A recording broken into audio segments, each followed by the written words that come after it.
soprattutto è soddisfatto dell'affluenza dei cagliaritani, nonostante le vecchie rivalità in Dinamo Store. Assolutamente sì, credo che la Dinamo sia un valore per tutta la Sardegna, ormai l'abbiamo compreso tutti, quindi va oltre, deve andare oltre il campanilismo locale.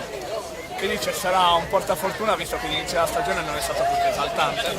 Io credo che la Dinamo, soprattutto per la storia, per quello che ha fatto in tempi recenti, meriti un pochettino più di credito e di fiducia.